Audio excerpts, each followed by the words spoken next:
Karimnagar parliament సభ్యులు కేంద్ర మంత్రి శ్రీ బండి సంజయ్ గారు.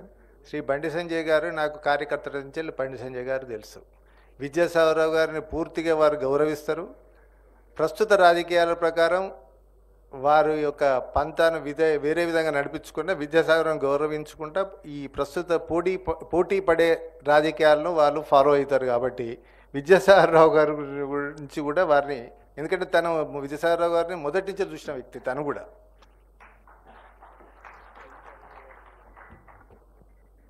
అందరికీ నమస్కారం. గౌరవనీయులు పెద్దలు శ్రీ సిహెచ్ విద్యాసాగరరావు గారు రచించినటువంటి ఉనిక చిన్నమునేని స్వీయ చరిత్ర పుస్తకావిష్కరణ కార్యక్రమంలో ముఖ్య అతిథిగా వచ్చేటువంటి గౌరవనీయులు పెద్దలు రాష్ట్ర ముఖ్యమంత్రి వర్యులు శ్రీ రేవంత్ రెడ్డి గారు, హర్యానా గవర్నర్ గౌరవనీయులు దత్తాత్రేయ గారు, ఒరిస్సా గవర్నర్ గౌరవనీయులు హరిబాబు గారు, గౌరవ రాష్ట్ర మంత్రులు శ్రీ శ్రీధరబాబు గారు, శ్రీ పున్నం ప్రభాకర్ గారు, parliamentary party board member Rajya Sabha సభ్యులు డాక్టర్ కె లక్ష్మణ్ గారు, మాజీ పార్లమెంట్ సభ్యులు శ్రీ సుబ్రహ్మరెడ్డి గారు, కరీంనగర్ మాజీ పార్లమెంట్ సభ్యులు శ్రీ వినోదరావు గారు, పెద్దలు శ్రీ రామచంద్రమూర్తి గారు, అదేవిధంగా ప్రతిమ అధినేత శ్రీ శ్రీనివాసరావు గారు, ఇతర పెద్దలందరికీ విచ్చేసినటువంటి అందరికీ కూడా హృదయపూర్వక నమస్కారాలు.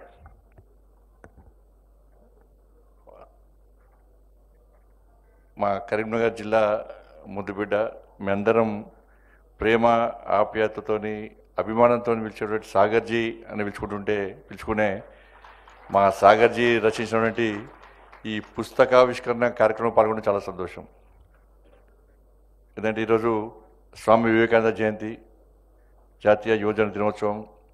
అందుకే స్వామి వివేకానంద యొక్క ఆశయాలను ఆలోచనను పుణికిపుచ్చుకున్న వ్యక్తి కాబట్టే మా విద్యాసాగరరావు నిత్య యువకునిలాగా ఇప్పుడు చూసిన 16 ఏళ్ళ యువకులాగా కనబడతా ఉంటాడు అన్నట్టు. ఒక కమ్యూనిస్టు కుటుంబంలో పుట్టినటువంటి ఒక స్వయం సేవకుడు, ఒక కాషాయవాది.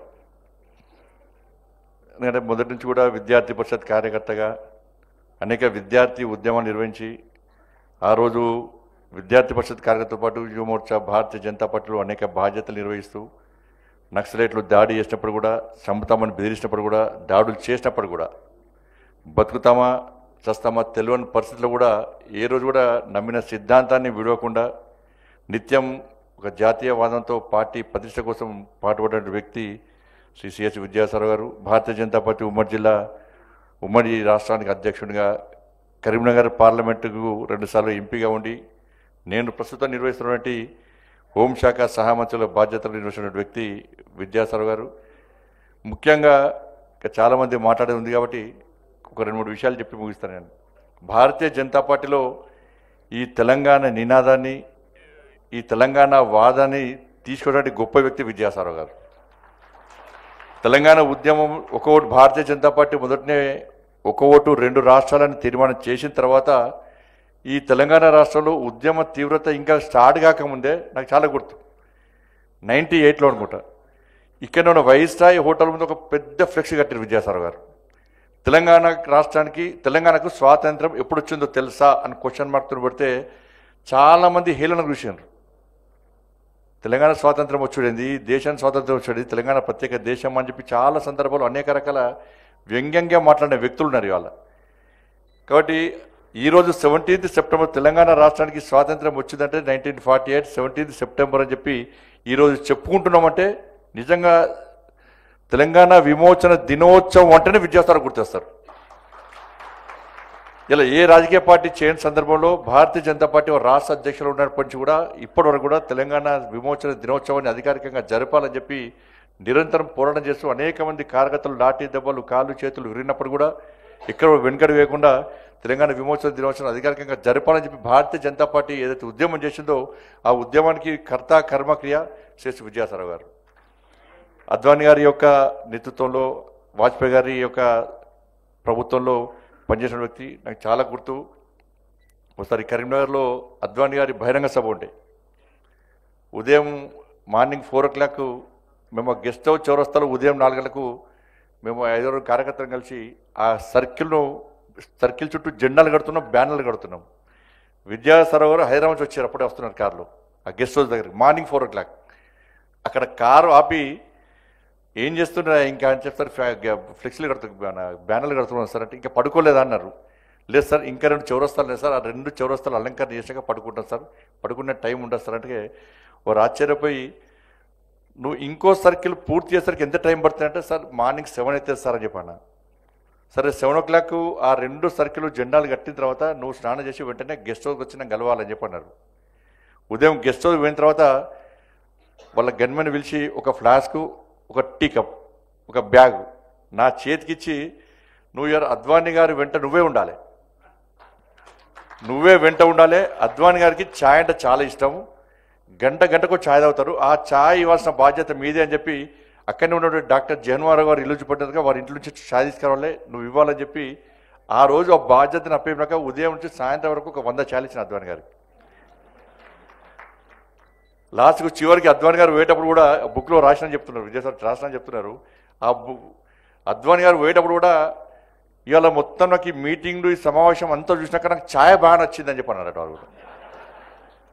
కానీ అంత అదృష్ట అవకాశం కూడా మాలాంటి అందరికీ ముఖ్యంగా రామకృష్ణ రెడ్డి గారు ఉన్నారు, వారు కూడా అనేక సందర్భాల్లో అనేక ఉద్యమాలు నిర్వహించి నమ్మిన సిద్ధాంతం కోసం పనిచేసిన మా ఇద్దరు అప్పుడు విద్యాసారావు గారు, మాకు రామకృష్ణారెడ్డి గారు, మా భారతీయ జనతా పార్టీ కరీంనగర్ జిల్లాకు సంబంధించిన వ్యక్తి. కాబట్టి ఇట్లా అనేక ఈ పుస్తకంలో కూడా ఇటువంటి మంచి అంశాలు మాలాంటి వ్యక్తులకు కానీ రాజకీయాలకు రావాలనుకున్నటువంటి నేటి వ్యక్తులకు కానీ స్ఫూర్తిదాయకమైన అంశాలు దీనిలో ఉంటాయని చెప్పి ఆశిస్తూ తప్పకుండా వీటిని ఆచరిస్తాం, ఆచరణలో చూపడతామని చెప్పి ఈ సందర్భంగా తెలియజేసుకుంటూ ముగిస్తున్నాను. భారత్ మాతాకి జై.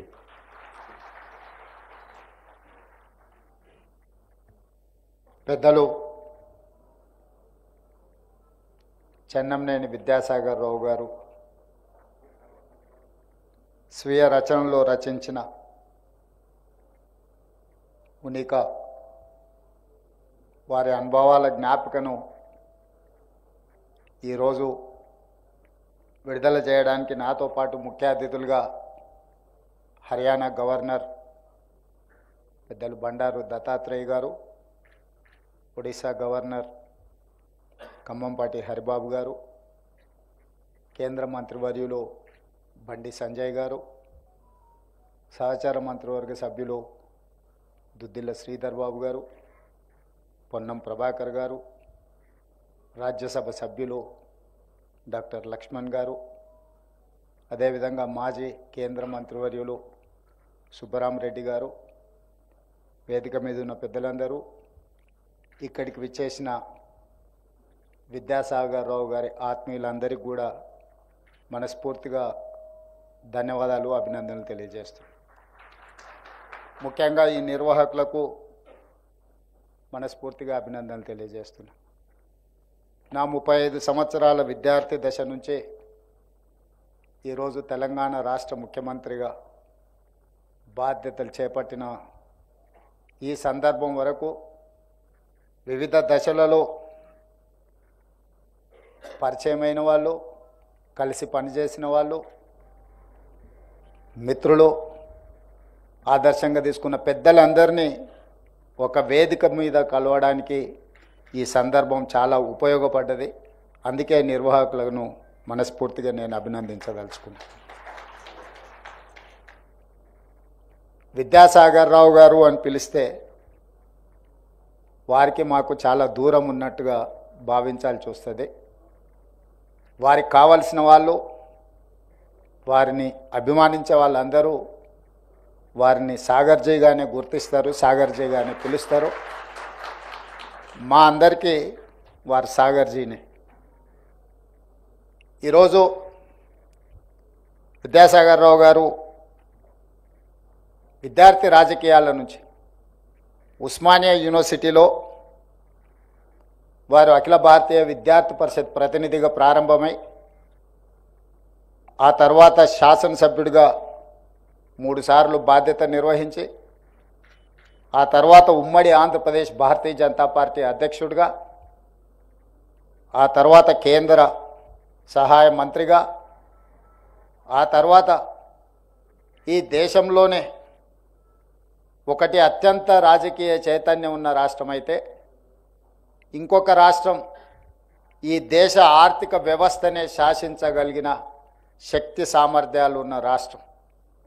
2 రాష్ట్రాలకు ఉమ్మడిగా గవర్నర్గా వారి బాధ్యతలను నిర్వహించారు అంటే వారి సమర్థతను నరేంద్ర మోడీ గారు గుర్తించి వారికి మహారాష్ట్ర, తమిళనాడు గవర్నర్గా అవకాశాలు ఇస్తే 2 రాష్ట్రాలను సమర్థవంతంగా గవర్నర్గా వారు బాధ్యతలు నిర్వహించి తెలంగాణ యొక్క గౌరవాన్ని వారు నిలబెట్టినరు. నిజంగా వారి అనుభవం విద్యార్థి పరిషత్ కార్యకర్త నుంచి ఉమ్మడి రాష్ట్రాల గవర్నర్గా వారు వివిధ హోదాలు చేపట్టిన దాదాపుగా 5 దశాబ్దాలు విద్యార్థి దశ నుంచి ఈ రోజు వరకు వారు ప్రజా జీవితంలో ఉన్నారు. ఇంత సుదీర్ఘకాలం ప్రజా జీవితంలో ఉన్న వాళ్ళు ఆరోపణలు ఎదుర్కోకుండా ఈ రోజుకు సమాజం అంతా గౌరవించేంత జీవితం వాళ్ళు గడిపారంటే మనందరం కూడా పెద్ద ఎత్తున చప్పట్లతో వారిని అభినందించాల్సిన అవసరం ఉన్నది. ఒక్కసారి కౌన్సిలర్గానో కార్పొరేటర్గానో లేదా ఏదైనా ఒక అవకాశం వస్తే మళ్ళసారికి వచ్చే వరకల్లా వాళ్ళు చేసిన పనుల కంటే వాళ్ళ పట్ల వచ్చే ఆరోపణలు ఒక పుస్తకంగా తయారయ్యే ఈ పరిస్థితుల్లో 5 దశాబ్దాలు ప్రజా జీవితంలో ఉండి ప్రతిపక్షాలు కూడా సిద్ధాంతపరంగా వారిని విభేదించి ఉండొచ్చు, విధానాలలో వ్యతిరేకించి ఉండొచ్చు, కానీ వ్యక్తిగతంగా వారిని ఎవరు ఎప్పుడు వ్యక్తిగతమైన ఆరోపణల విషయంలో కానీ వారి యొక్క తీసుకున్న నిర్ణయాల పట్ల ఎలాంటి ఆరోపణ లేకుండా వారు తెలంగాణ సమాజానికే ఆదర్శంగా నిలబడే రాజకీయవేత్తగా రాణించిండ్రు. ఇలాంటి వాళ్ళు చాలా అరుదు. ఈరోజు ఆనాడు ఉస్మానియా యూనివర్సిటీలో జైపాల్ రెడ్డి గారు, కేశవరావు గారు ఇలాంటి వాళ్ళ తర్వాత ఉస్మానియా యూనివర్సిటీ విద్యార్థి రాజకీయాలలో ఒకవైపున జార్జ్ రెడ్డి, ఇంకొక వైపున సాగర్జీ లాంటి వాళ్ళు ఆనాడు సిద్ధాంతపరంగా ఆనాడు విద్యార్థి రాజకీయాలలో భవిష్యత్ తరాలకు ఆదర్శంగా వాళ్ళు వాళ్ళ నమ్మిన సిద్ధాంతం కోసం గట్టిగా నిలబడ్డారు. ఈరోజు ఏ యూనివర్సిటీలు చూసినా యూనివర్సిటీ విద్యార్థి రాజకీయాలు కాదు, యూనివర్సిటీ కూడా ఉనికిని కోల్పోయే పరిస్థితులు ఈరోజు మన రాష్ట్రంలో ఉన్నాయి. ఈ యూనివర్సిటీలను పునరుద్ధరించవలసిన బాధ్యత యూనివర్సిటీ విద్యార్థి రాజకీయాలలో విద్యార్థులు పాల్గొనవలసిన చారిత్రాత్మకమైన అవసరం ఉన్నదని చెప్పి నేను ఈ సందర్భంగా భావిస్తున్నా. అందుకే నేను ముఖ్యమంత్రిగా బాధ్యత చేపట్టిన ఎంబడే యూనివర్సిటీల యొక్క స్థితిగతులను, పరిస్థితులను అంచనా వేసి క్రియాశీలకంగా ఉండే వైస్ ఛాన్సలర్ నియమించి ఈరోజు ఆ వైస్ ఛాన్సలర్స్కి అందరికీ నేను ఆదేశాలు ఇచ్చిన. అధ్యాపక సిబ్బందితో పాటు టీచింగ్, నాన్ టీచింగ్ స్టాఫ్